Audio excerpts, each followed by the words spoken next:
All right. This week we are returning to a fabled and... I'm going to start over.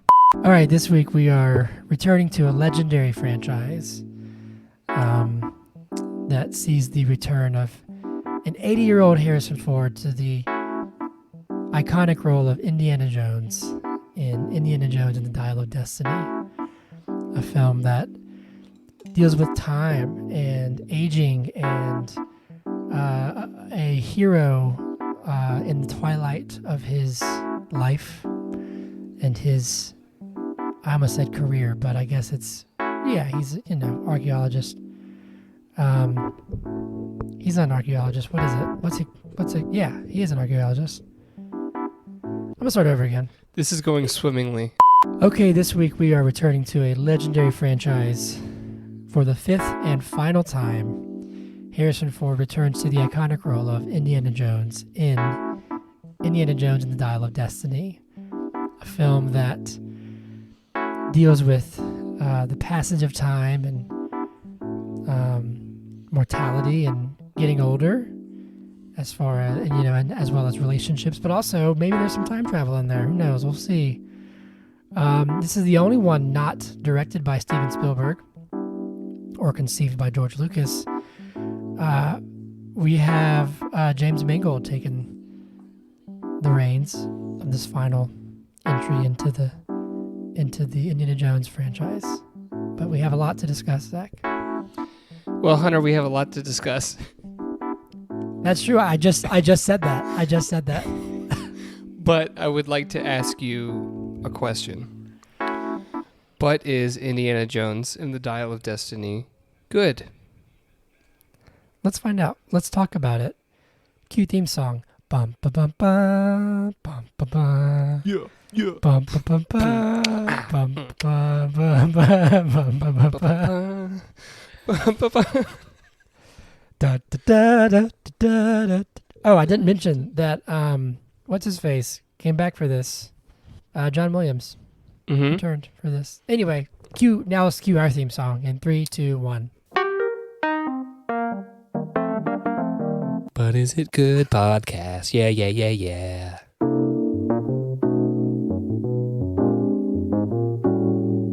That's a great song, man. That was a good song. Welcome to the podcast. Welcome to episode 6,251. Oh, yeah. Of the But is it good? What is this, 129? Odd, because I'm odd, right? Yeah, 129. Right, cool. This is the But is it good podcast. I am your host, Hunter Callahan. And I'm your host, Zach Olson. So what is your name on Ninja Joan? Ninja Joan. Ninja Joan? Okay. Zach, how are you? I see I'm good. Everybody will see that you have a new background.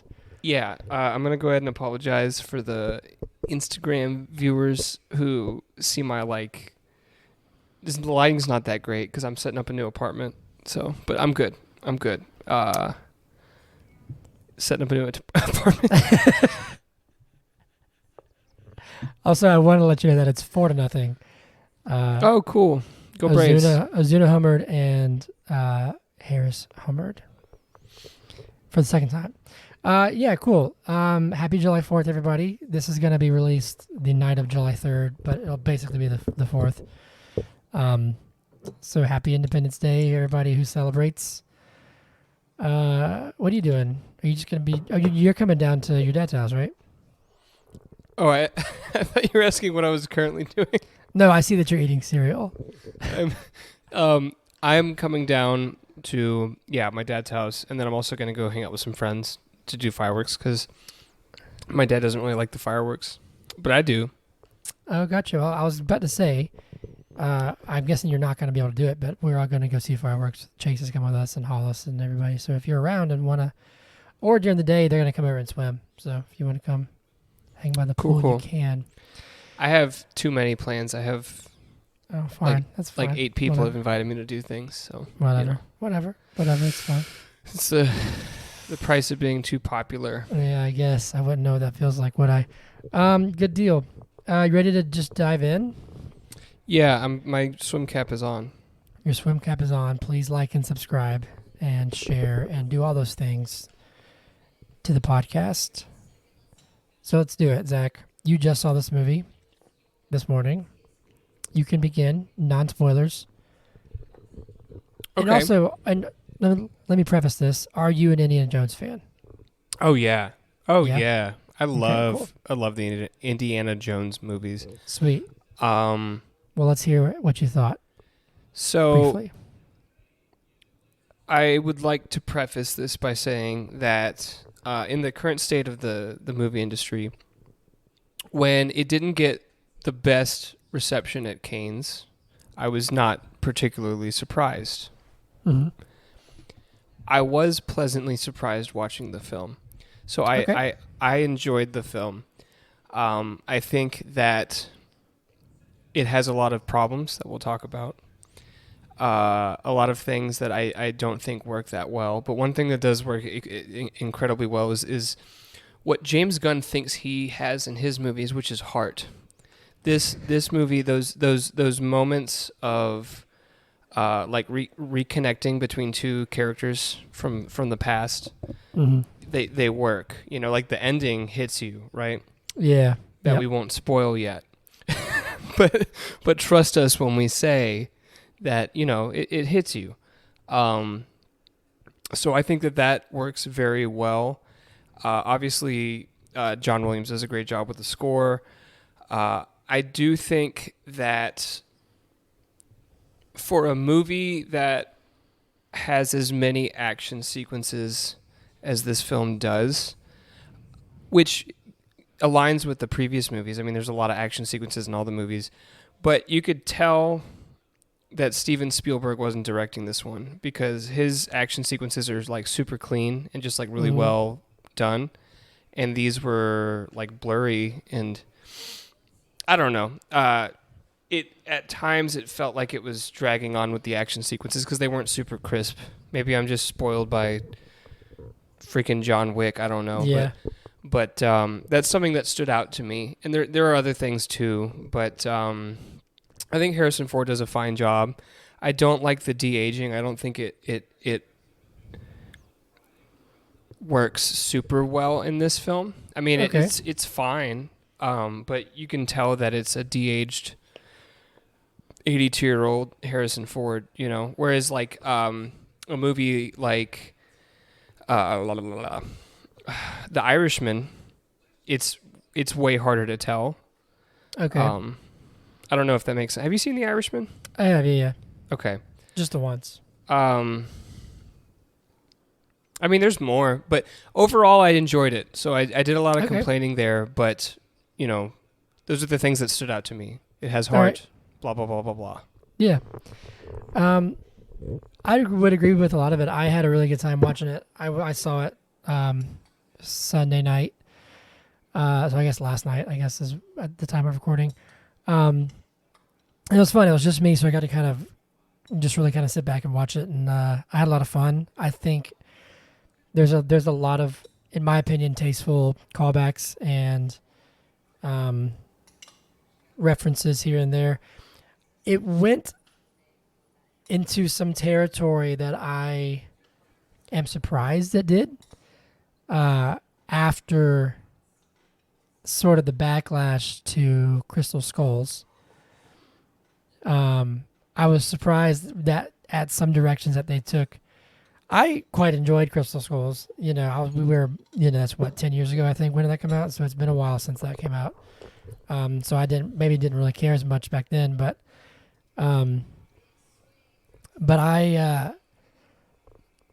it didn't bother me. There's one thing that it almost did that I thought that would be really dumb if it did it, and it didn't do it. So I'm glad. I think the action was good. It didn't like blow me away, you know, the action, but it was good enough. I liked a lot of the new characters. I liked some returning characters. I think Harrison Ford was great. Mads Mikkelsen's one of my favorites, so he was great. And I think it does an interesting job of, like, I don't know, showing him as kind of a man out of time now, you know. It's what? What's so funny? You have to tell me. No, I don't. What is it? It's nothing that you're doing. Anyway, no, I had a good time. I want to talk about the de aging. I do think that there's a lot of heart, so I would agree with you in that instance. For me, I wasn't like flabbergasted, but I had a great time and I really enjoyed it. I think is my final thought there. Yeah. And that's my turn. Now I have to do the whole movie in a minute, right? Yes, my turn. but first, if you haven't seen Indiana Jones and the Dial of Destiny, what the hell are you doing listening to this? They just love us so much. Go watch the movie, because Watch the ahead movie. are spoilers. They're coming in hot. Now, spoilers are tiny spiky balls that if you step on them really hurt. Ouch. You'll find them out in your yard this time of year, and they rot after a while. And you just really want to avoid spoilers. Those really do hurt. Yeah, they do. They really do hurt. So at least wear All right. shoes if you're going to proceed. Yeah, if you're going to proceed, just wear shoes. Put some shoes on right now. We're going to leave a 5-second pause for you.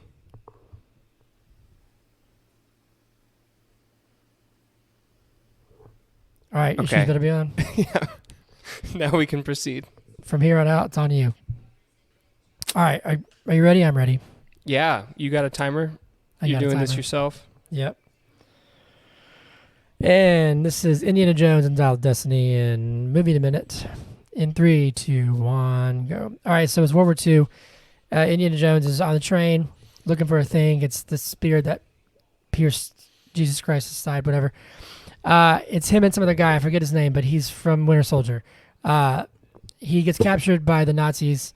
Mads Mikkelsen is there, and they have this dial. It's called something. It's the Dial of Archimedes. Go to the 60s. Indiana Jones is old. He's separated from Marion. He's retiring.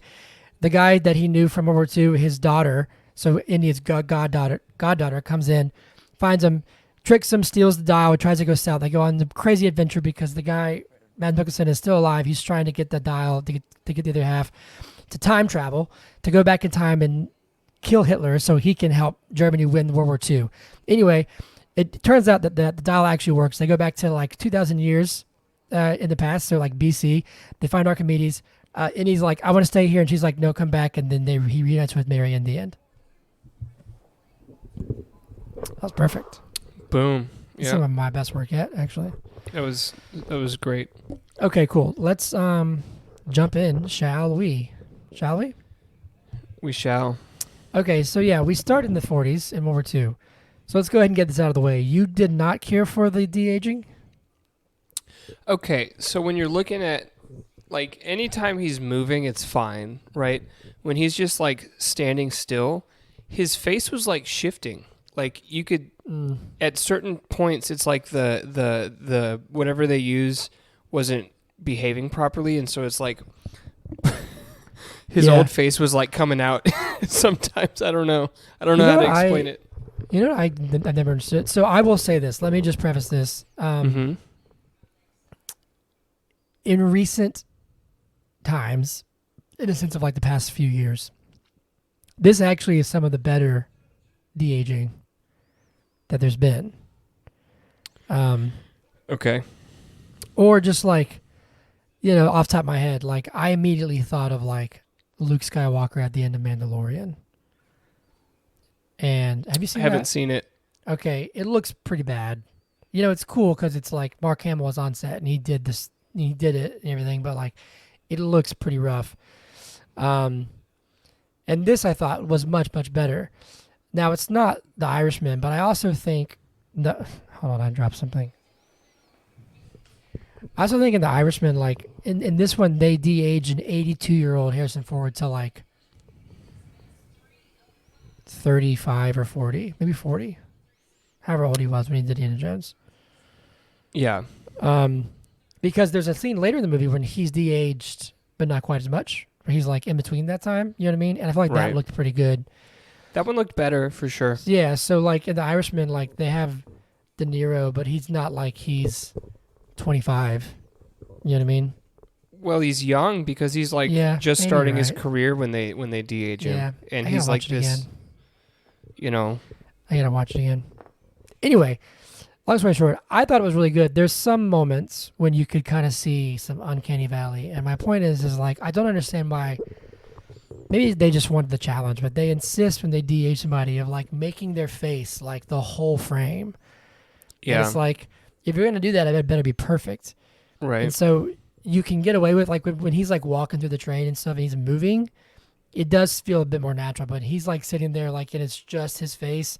You can see some inconsistencies and some kind of like, oh, your lips are floating a little bit, like, and it's not much, but in the modern world, like when Harrison Ford is 82 and then you see new content of him from being 40, like you're going to put it under a microscope. You know what I mean?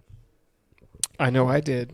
I will say though, for me, I was able to kind of be like, all right, yeah, like I'm in. I really enjoyed the 1940 stuff. Oh, I enjoyed the 1940 stuff. It was a great opening sequence where they're going into this.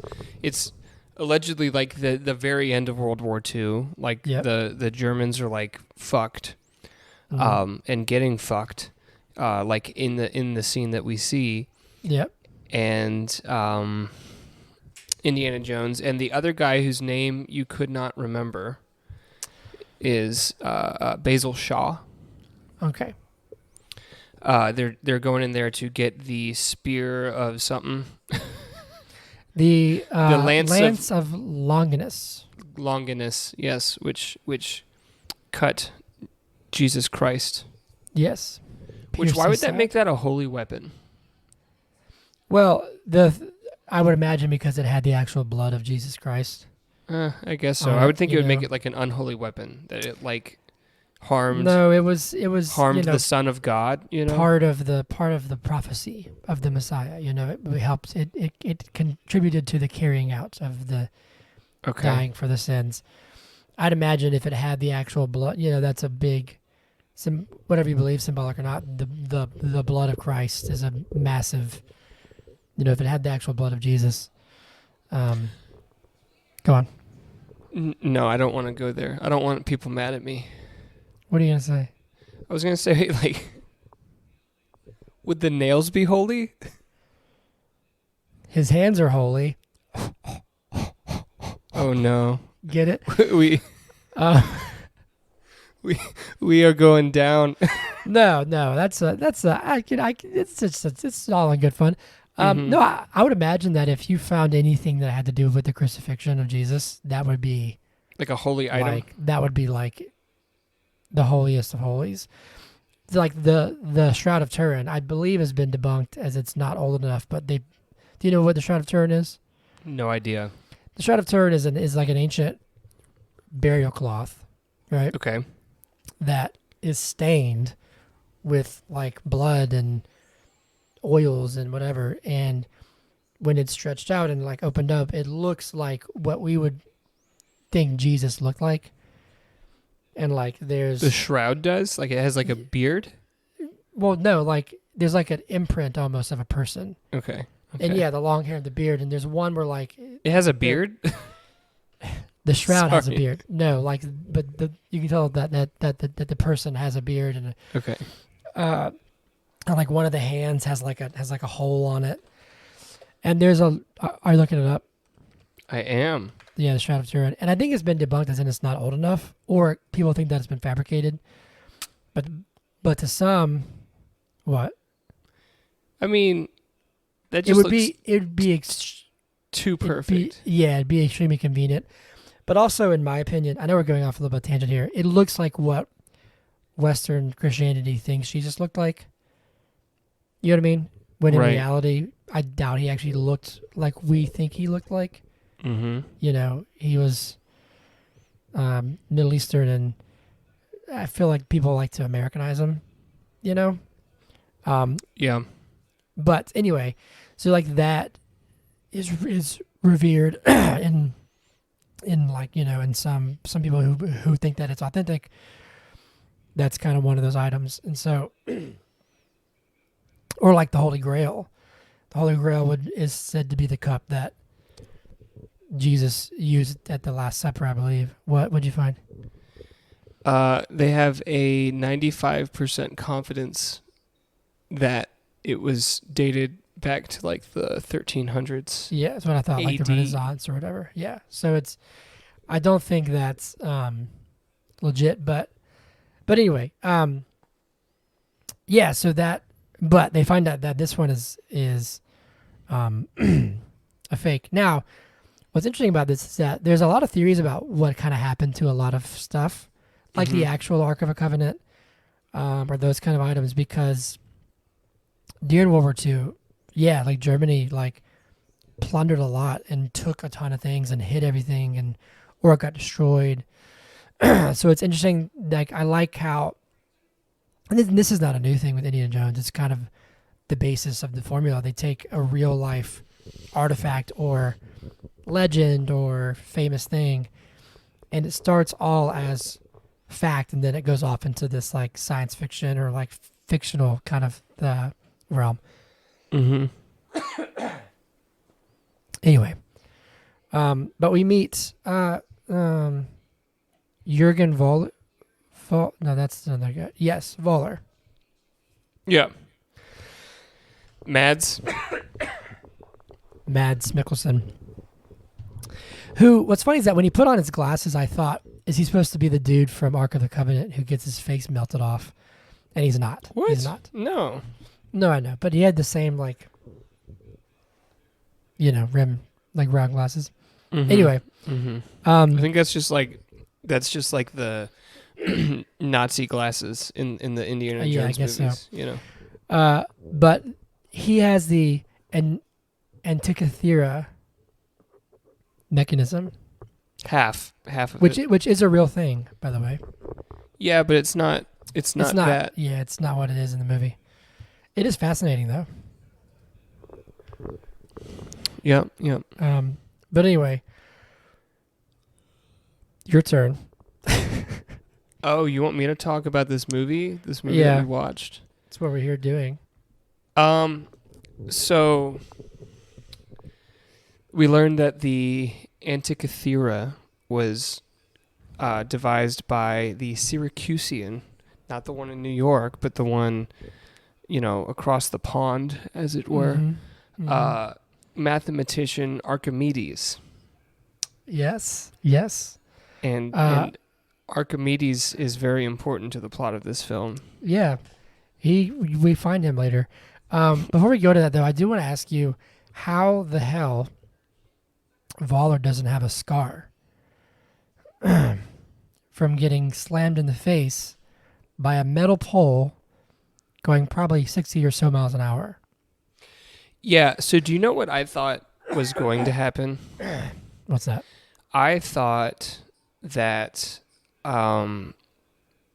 Voller, at the end of the movie, was going to complete the thing and use it to go back in time to try and change events, and that was going to be his death. So, like, the early Voller that we see was, like, his final death.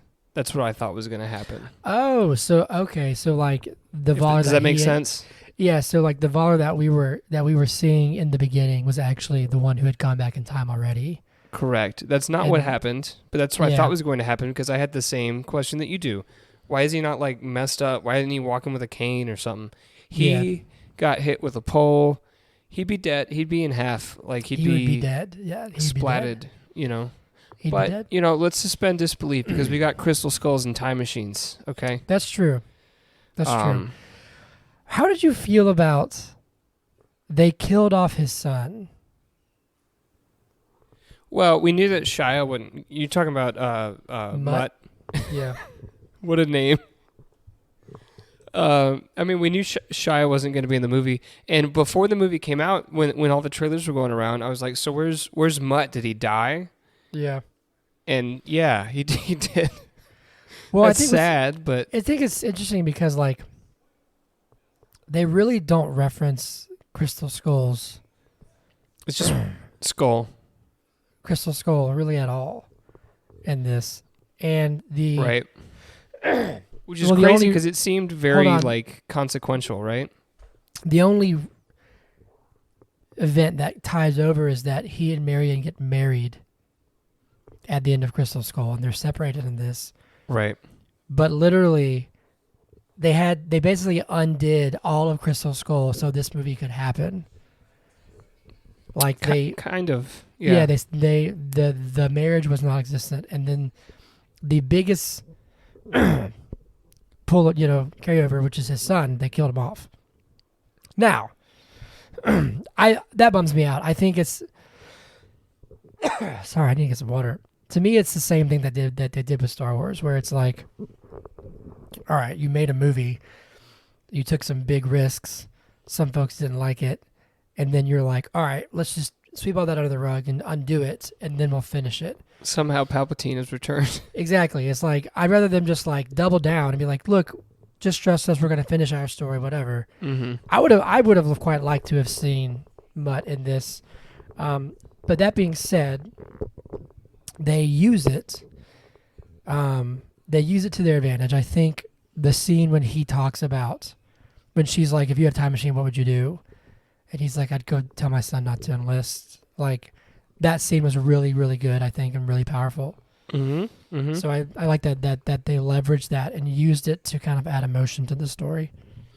And they did. And like I was saying in my little spoiler-free intro, the heartfelt moments they're done really well. You know, there's that one. There's the final like reuniting at the end between him and Mary. I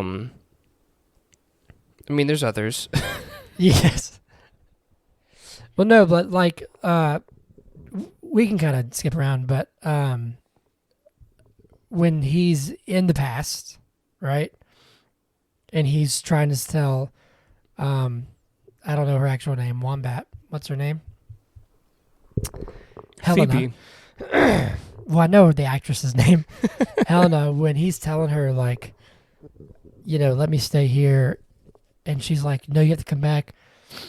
And he says, like, for who? Like, for who? Who's there?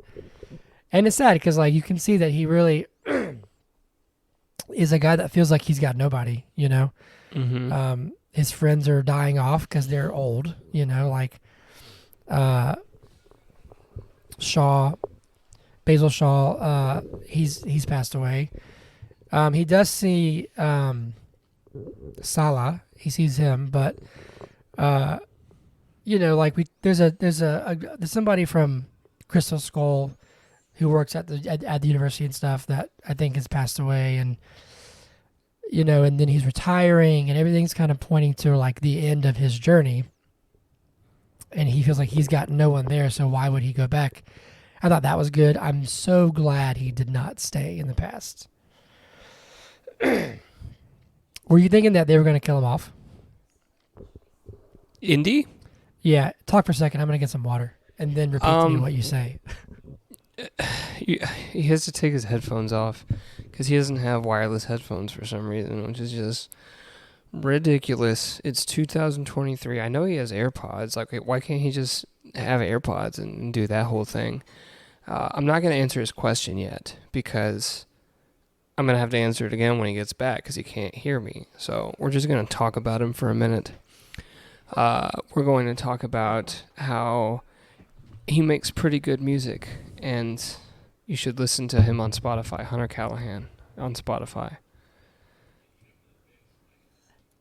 So what'd you say? What was the question? I was just talking. No, I was saying, like, did you think that they were going to kill him off? Well, no, I didn't think they were going to kill him off because he's not this action. Like, it makes sense for a character like James Bond to die, or John Wick to die, or even like Tom Cruise in Mission Impossible to die, right? Like that would make sense in a franchise like that. But in a franchise like this, it doesn't necessarily make sense to me for him to die. It would have made sense for him to get left in ancient Syracuse. Really? But, I would have hated that. I would have hated it too, but it would have made more sense because he's like, this is history. This is like I've devoted my life to this. Yeah. That would have made more sense than him just dying. I also would have hated it, and I'm glad that they didn't do that. Yeah, I was getting worried for a minute because it just kept going on and on, and then she finally punched him in the face, and I literally was at my seat in the theater. And I said, "Thank God." You know what other thought I had? What? When they find dead Archimedes and he's got a fucking watch on, and then they're like, and there's like propellers and shit, and then they go through the portal and Waller has the watch on. I was like, okay, so Indiana Jones is going to kill Waller but be unable to get back, and he's just going to become Archimedes.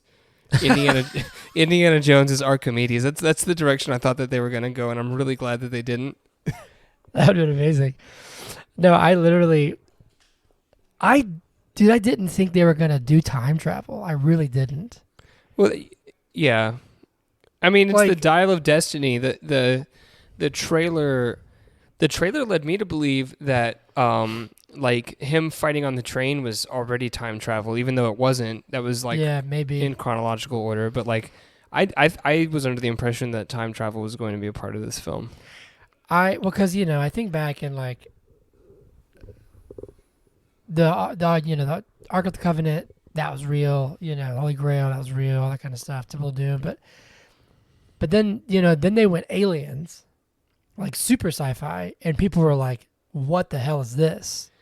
Yeah, which is interesting, and it's so funny because the first time that I watched Crystal Skull, I was not a fan. I was on the same page as everybody else.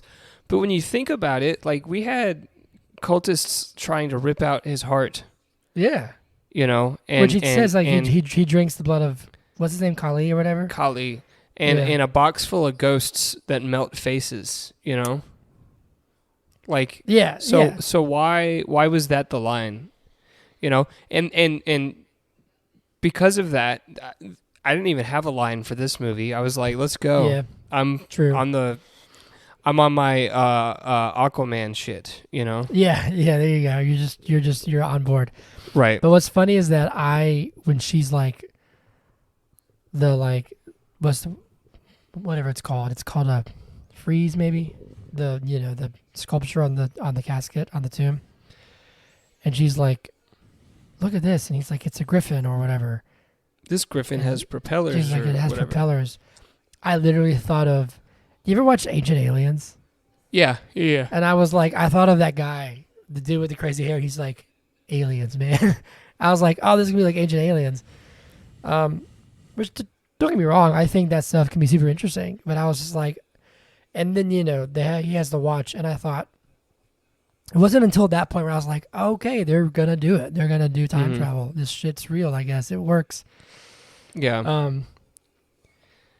But and they said that it ended up being that it wasn't even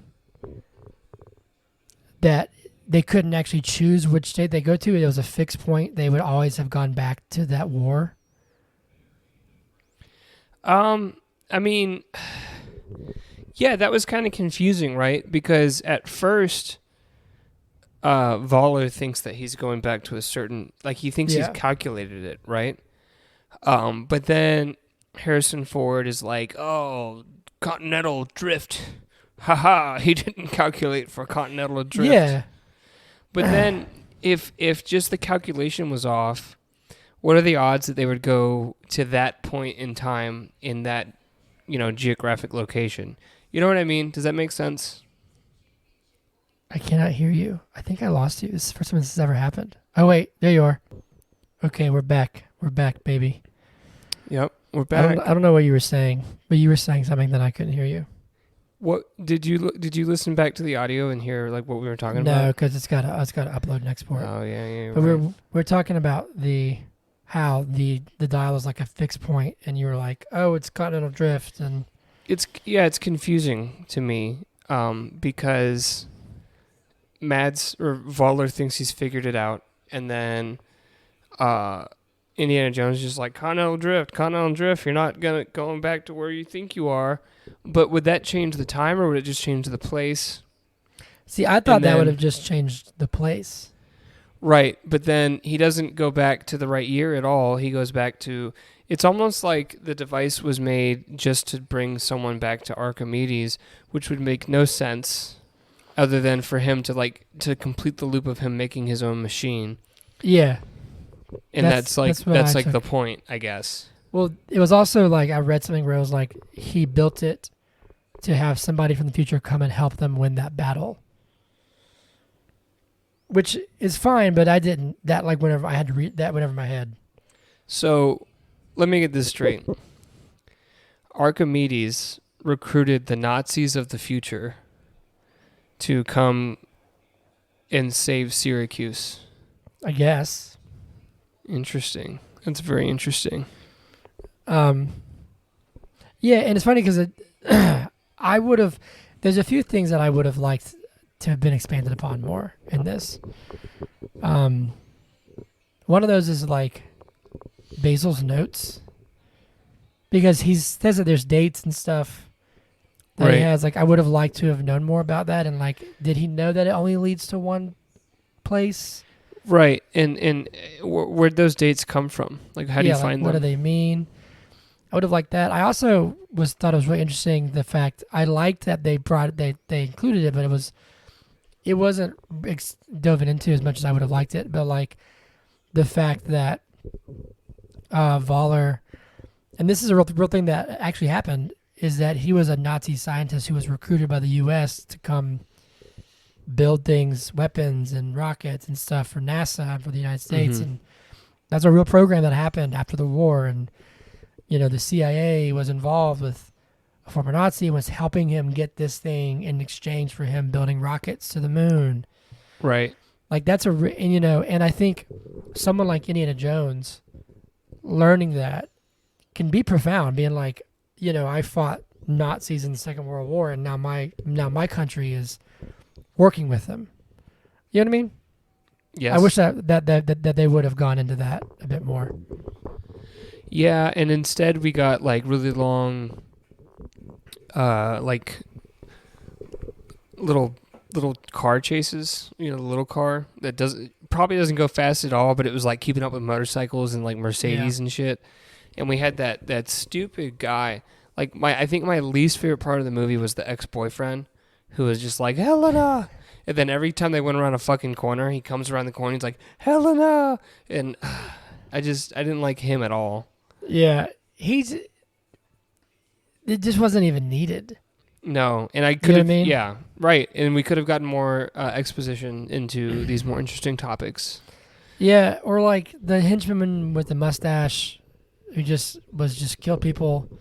The gun, the trigger happy guy. Yeah, like I don't know. I didn't really.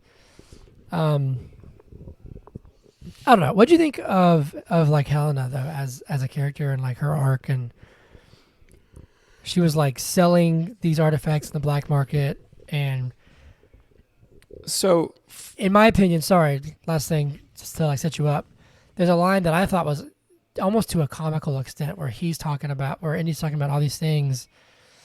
And she said something like, the only thing you can believe in is cash. And I was like, that's so extreme that it's almost comical to me. You know what I mean? Yeah. Yeah. I thought she worked well, but that line to me was kind of much. So I thought, for the majority of the movie, she annoyed me. Really? Yeah.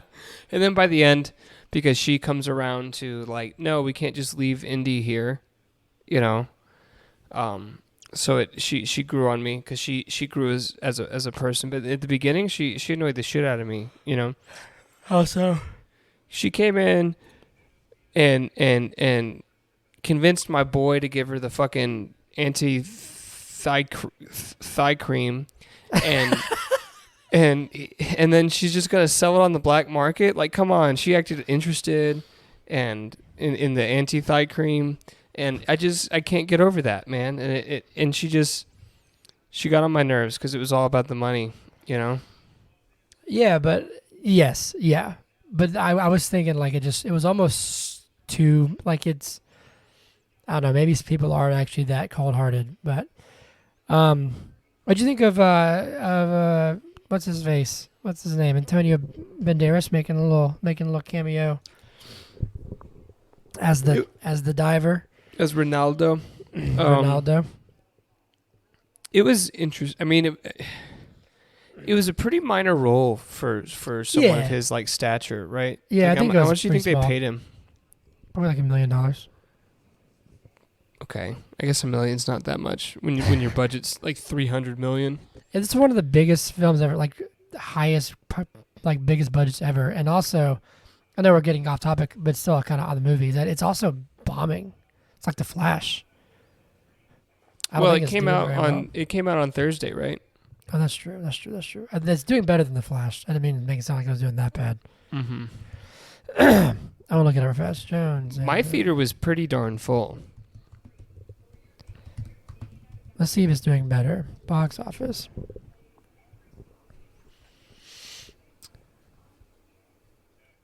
Draws underwhelming. Box office. Let's see how it's doing. 60 million domestic. Estimated to be 130 million worldwide. See, I'm seeing that it's made. I saw 152 somewhere. Yeah, 152. Here we go. Give me a second. You're good. Because that's been like a. It was like the numbers. Indiana Jones, The Flash, numbers.com. Elemental, which is Pixar, have all done pretty poorly.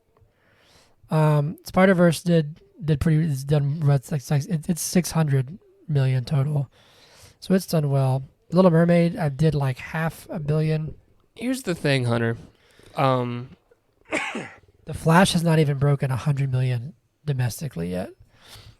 Okay, so the Flash is doing poorly, but that's as of yesterday. These other movies,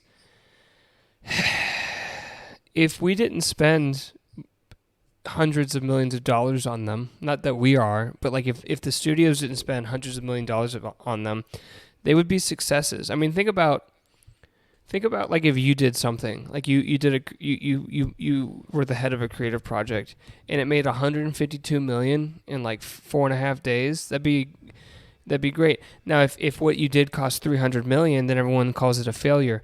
But that's a lot of people going to see this movie, isn't it? That's what I've always thought is really interesting is that people. It's so weird to hear. Like, oh, this movie bombed, and it only made $600 million. And it's like, how can that possibly be a bomb? Mm-hmm. Even when you put it up against this budget of $300 million, you're like, yo, you doubled your money. But in actuality, you have marketing costs that oftentimes is almost the same as the budget. You know, it'll be another $100 million, $200 million. Right. I'm looking at. This is it's not adjusted for inflation, but the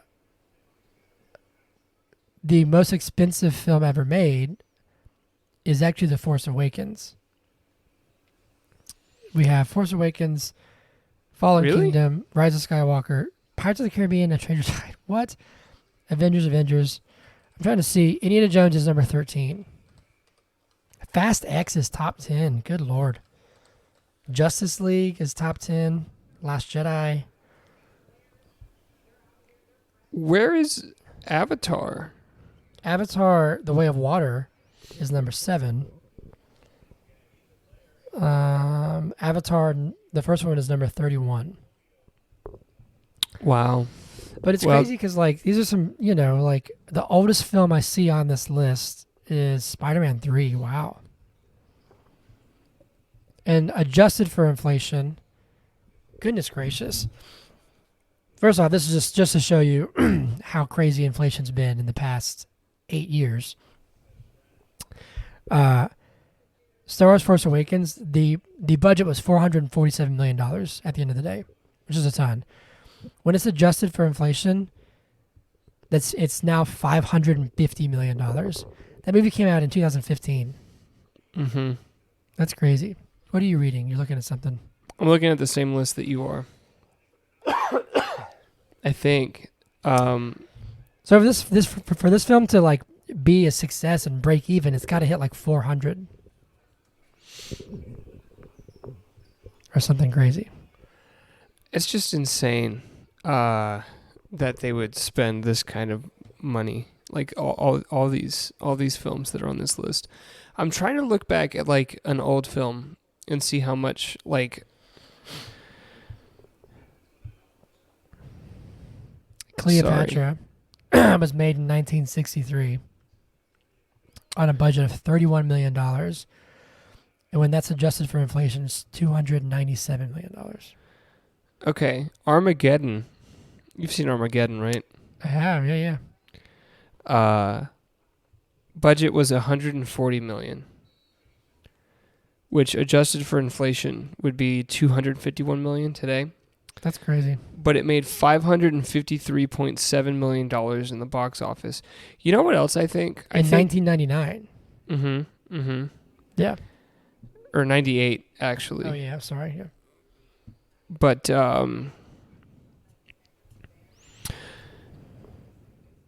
were there as many movies coming out back in the day?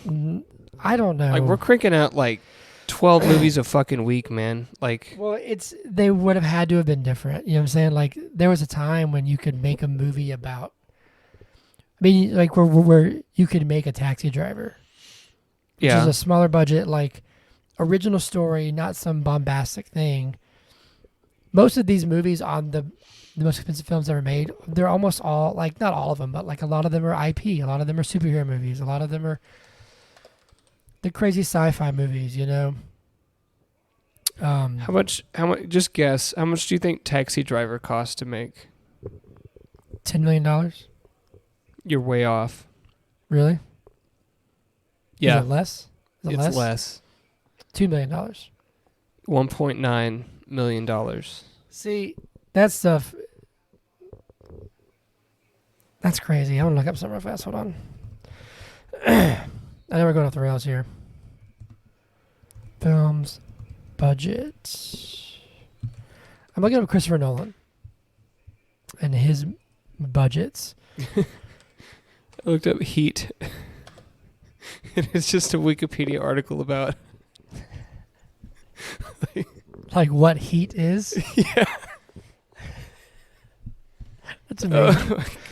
It's so easy for me to crack up. Why am I so stupid? I was in Washington, D.C. last week, and I was at this place called the Army Navy Club, and there's this crazy library with like books from like the 1890s and the 1910s and stuff. Mm-hmm. And I found a 1960s version book of Webster's dictionary. It's like 3,000 pages. And somebody said, look up the definition of run. Okay. And the definition of run, mind you, the pages are massive and it's microscopic print. Yeah. The definition of run is like almost an entire page by itself. So I just thought of that when you said, I wonder what the Wikipedia page for heat, what is heat? And just look it up.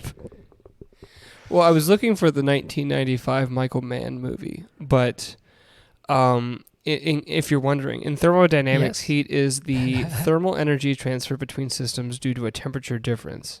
In colloquial use, heat sometimes refers to thermal energy itself. Now, that's what I'm talking about when I talk about Indiana Jones. Okay, there you go. Anyway, so this is just for reference, all right? So Chris Nolan, his budgets. I know we're going off on a little tangent here. Memento was $9 million. Mm-hmm. 2001. Prestige was $40 million.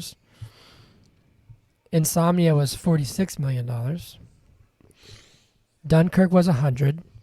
Batman Begins was $150. Inception was $160. Interstellar was $165.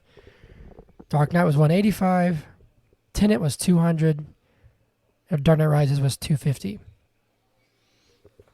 It's crazy to me that a movie the scope of Interstellar can be made for $165, but this movie is almost $300. You know what I mean? Like, why? What is it? Do you know why? Paying the actors? Is it? It's the de-aging shit. Like, all that stuff is crazy expensive, and it doesn't. The return on investment is extremely low because it's the thing that's going to get criticized by people. Like, I don't understand why studios do it. Did you hear that? This is about the Flash, but it's kind of coming back into this where it's like they were talking about the Flash looked, the VFX are bad, and somebody who worked on it said the way these studios run this stuff now, these visual effects artists are working overtime. They have impossible deadlines, and so he said if it looks like it was made in a week, it probably was. Yep. But that's sad because you don't think of Indiana Jones and think of digital effects. You know what I mean? Right. Absolutely. You don't. You think about practical effects, like that big guy that they actually like chopped up with the plane. Yeah, exactly. They committed murder for the movie. Right. They had to They had to do 5 takes. They had to find 5 guys that were all about that size. And anyway, I know we kind of got off on some tangents. I know we're already pushing like an hour or so, but no, I mean I really enjoyed it. I had a good time. It just didn't I don't know, it didn't feel like I needed another Indiana Jones. You know what I mean? I do know what you mean. Did you feel like you were jonesing for an Indiana Jones movie? I mean, are you saying you didn't like it? Like what? No, I kind of don't know what. Maybe like you've rubbed off on me where it's like with a lot of IP stuff now where I'm like, I don't know how you want me to react to this. Mm-hmm. You know what I mean? Like, it's fun. I really liked it. I did like it, but like it had some impactful moments. I love Harrison Ford, but like I'm not challenged by it. I've seen it before. You know what I mean? So you're at that part of the relationship where Indiana Jones walks through the door and she's like, "Hey babe, look at this new outfit I got." And you're like, "What the hell do you want me to say?" Like you just that's what I'm hearing. Where it's just like maybe it's unsalvageable at this point. What do you want from me? Yeah. No, but I mean it's just like it's my same reaction to, which we'll get into this in the news segment in just a minute, of like they cast Superman and Lois for Gunn's DCU, and like I love DC stuff, but I'm like I don't know if I've seen it. You know what I'm saying? Like I'm not. But then I see Asteroid City, and everyone says it's like, with certain sense, a worse movie. But I'm like, this is new and exciting to me. It's fun and it's interesting, or like I'm challenged by a certain film. I thought it was cool. I just, like I don't know. I didn't know if I was supposed to go and be like, oh my God, Indiana Jones. Like I had a good time. You know what I mean? So I do know what you mean. What I'm hearing is that it was missing the Spielberg magic. Maybe, because like Fabelmans was incredible. I love the Fabelmans. Perhaps, maybe there's a little bit of a sparkle missing from something. This was a perfectly serviceable movie. It's funny because I'm so anti-IP these days, right? And like, this was okay to me. Like, I'm not gonna get mad about this film. I'm not gonna get mad about it. I don't know. I think maybe it's out of respect for Harrison because I really like him. But there's definitely trust me, there's definitely worse ways that this could have gone. Oh yeah, for sure. There's a lot worse versions of this movie out there, and I think it's a good ending to his story. I think that they've said this is the last one. Mm-hmm. I don't know. I thought it was just solid. It was a good time, but I don't know if I went in expecting to get blown away. You know what I mean? Maybe I set myself up for failure. Do you have anything else that you want to add to this, Zach? Waller was a great villain. I'll say that. Yeah, this thing, he was great. A Nazi who is so Nazi that he'll wait 30 years and go back in time because he thinks he can do it better than Hitler. Think about that. A Nazi whose plans to go back in time was he going to kill Hitler or was he just going to take over? He was going to kill Hitler, yeah. That's crazy. And say, everybody wants to do it, even them.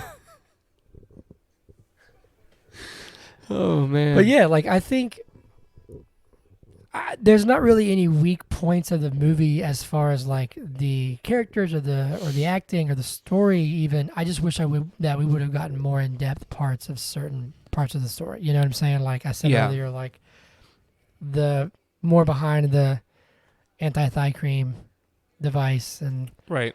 His kind of disillusionment of his country working with the Nazis that's interesting to me. But yeah, there you go. I mean, I'm good to move on if you are. Anything else you want to throw in here, Zach? One last thing I want to throw in. Why'd they have to kill those 2 professors? I think they were trying to show that the mustache guy is just a bad dude. I mean, I guess so, but it just seemed unnecessary. They were just Well, it was. That's the whole point. doing their jobs. He's just that bad of a dude. Imagine if you were just doing your job and some guy was like, "Pup." I'd be pretty pissed. Yeah. Okay, we can move on now. That's the last thing I had. Zach, I have to ask you. No, I have to ask you. Oh, shit, I always do this. So I'm going to ask you a question and you're going to answer it. And you have 0.5 seconds to answer. So you better get ready with your mouth muscles.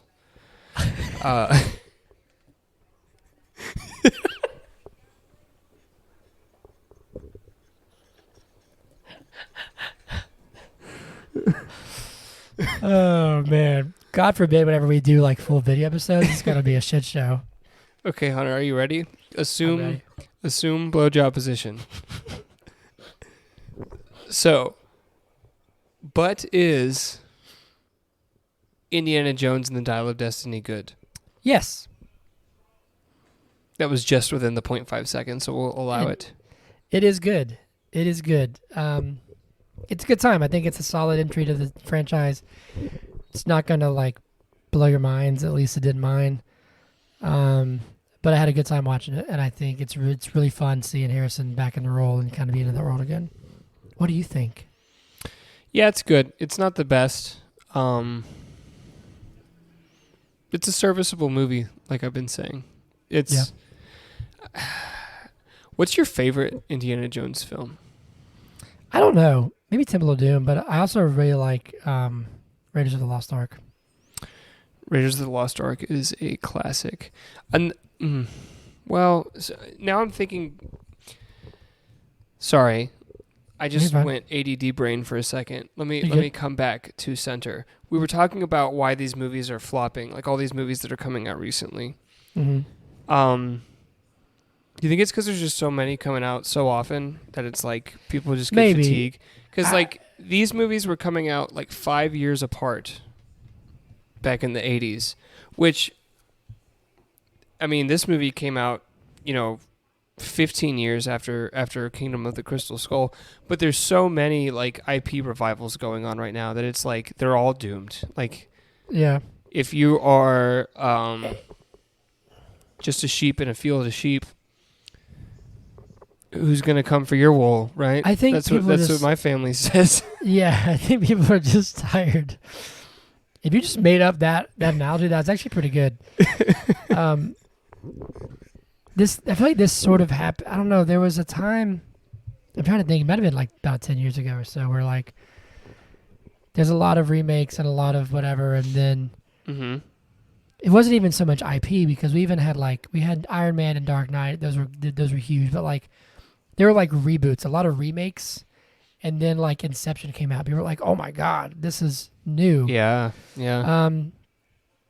But I think this is almost like on a more broad spectrum, like what's happening to Marvel right now. Because again, this is a bit of the news, but like Secret Invasion's out, and like it has some of the lowest viewer numbers of any Marvel show, and it's like people just don't care. You know what I'm saying? Like, I didn't even know it was out. I've heard it's like fine, but it's. So what you're saying is, yeah, go on. What I'm hearing you say is that Disney is the problem. Disney is the problem. These nuts. No, I'm saying that like. Did you just say these nuts? Have you not heard the foreign language Disney thing where someone's like, Disney, these nuts? You ever heard that before? No. It's pretty funny. It caught me off guard. Anyway, but no, it's just like, I don't know. I think it's, they're all starting to just blend together. You know what I mean? Like, yeah. But anyway, moving on. Every movie sucks. What are you thinking about? You're laughing at something in your head. No, I'm not. Yes, you are. What? You gotta say it. You gotta say it. I do not. No, you have to tell me. I'm not moving on until you say it. Listen. The last time you made me say it, I was saying that I needed to go to the bathroom. Okay. Okay. All right. Anyway, every movie sucks. Here we go. Let me see here. Okay, here we go. Leonard Cole says, it felt like a terrible mix of Fast and Furious and Temple Run with time-traveling Nazis. Wow. Wow. Crabby Claudia says, I'm sitting in the theater writing this, and it is so boring and slow-moving, and such a slow plot. I'm about to scroll through Hinge just to get through this movie.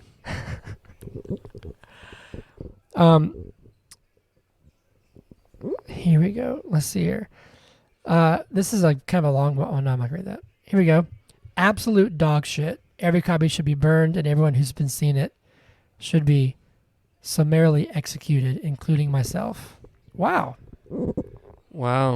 Okay. Your turn. Matthew says, you didn't read this one, did you? Helena's annoying and Mads Mikkelsen is wasted. Antonio Banderas was the best part of this movie. Did you read that one? No. Okay. Let's see here. This is my last one. This is actually, it's not funny. It's an interesting take. It said, for a casual viewing, it's fine. As a diehard Indiana Jones fan, this killed me. Interesting. Isaac Lundell says, she'd dial on my destiny till I Indiana Jones. Wait, what? Doesn't make any sense, but it has a lot of likes. So Amazing. that's the humor that gets the likes. Apparently. All right, shindig time? Yeah, it's time for the shindigs. Shindigs news. I got a little bit. Have you played God of War? Yeah. So they're making a movie. Amazon's making a movie or a show, one of the two. Let me ask you this. Who would you have play Kratos? Oh, let me think for a second. Probably like the fucking mountain from Game of Thrones. Who would who would you have not play Kratos?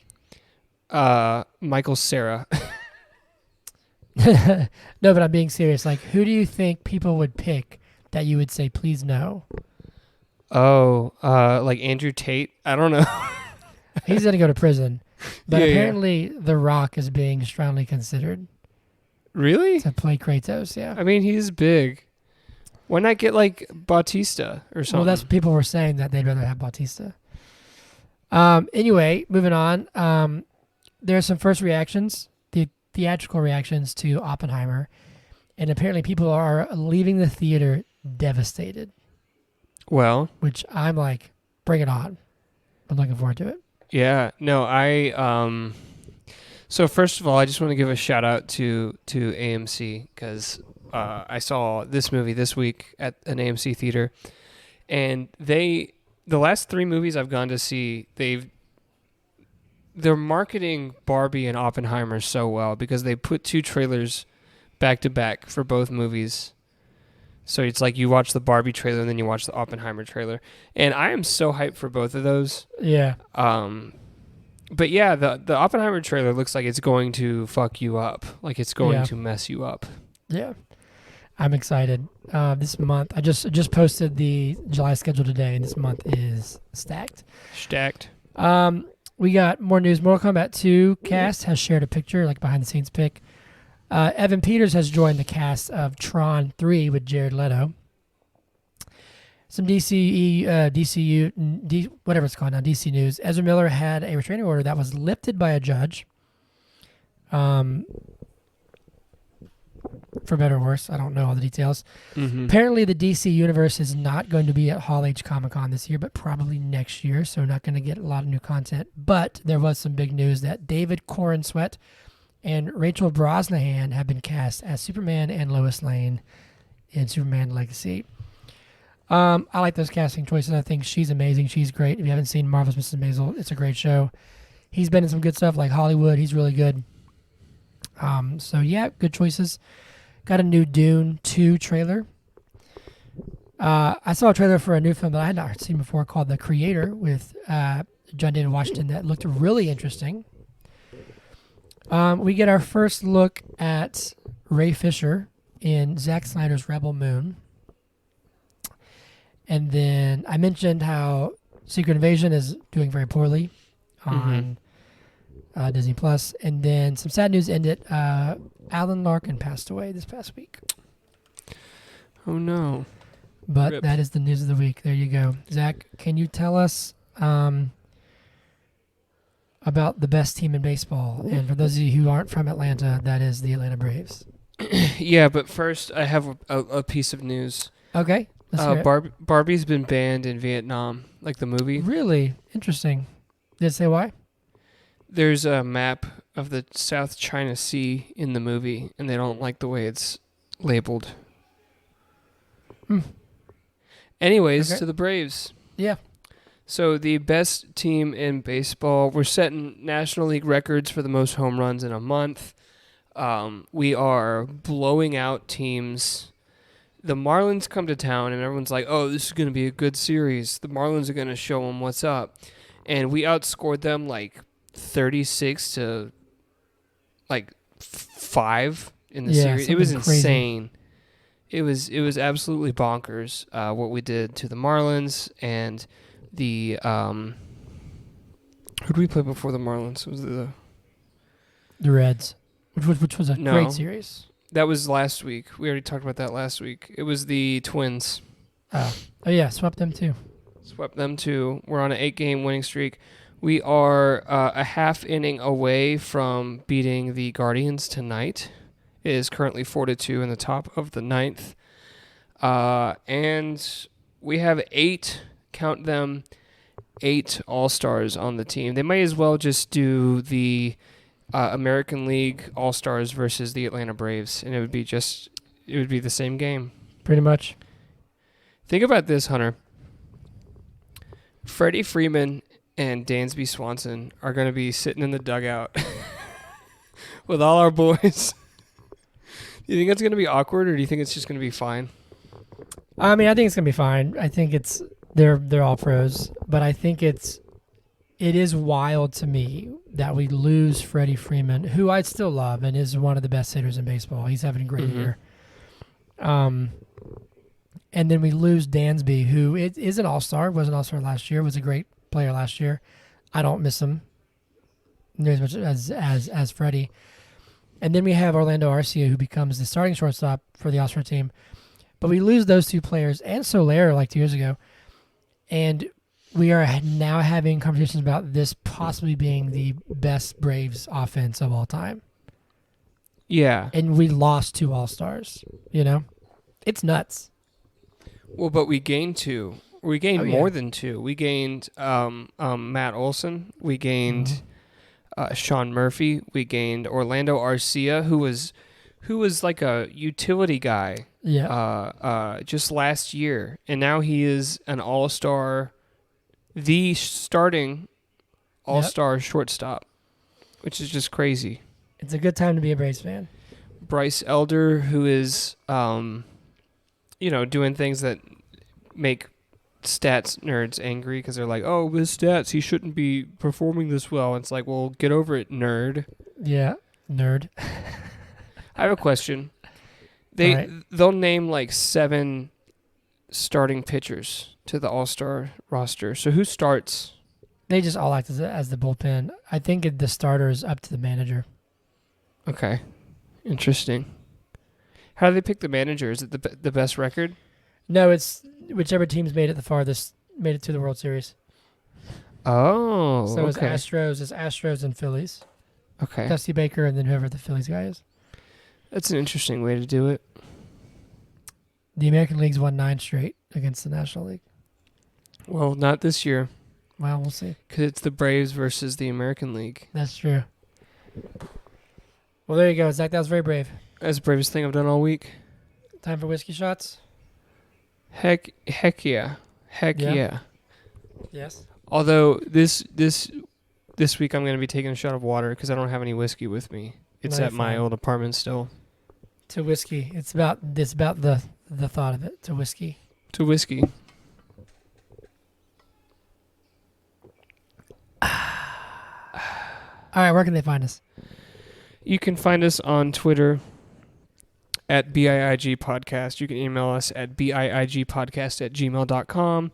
You can follow us on Instagram, YouTube, TikTok at But Is It Good Podcast. Please like and subscribe on all the social...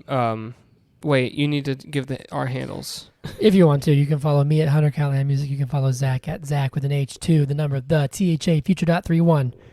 And then, yes, like and subscribe on all the platforms. And tell your friends. And tell your friends to tell their friends. And email in. We actually had somebody... Go on. Sorry, I cut you off.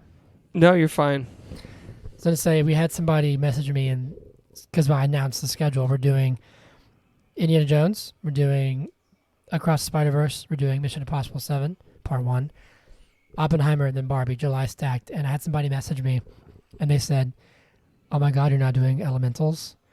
And I said, if you have a request, you can email biigpodcast@gmail.com. It was Trey. It was Trey. I said, Trey, you can email us if you have a request. Doesn't matter. That's right. Email us. That's darn right. But yeah, we got a big month coming up, so I'm really excited.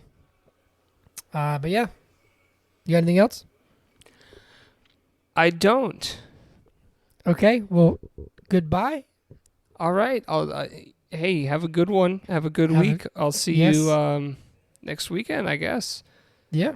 I mean, we'll talk to all y'all beautiful people, because all y'all are beautiful. Everyone. On Monday when we discuss the Spider movie. Spider-Man's movie. Spiders Man. Spiders Man. Yeah. All right, cool.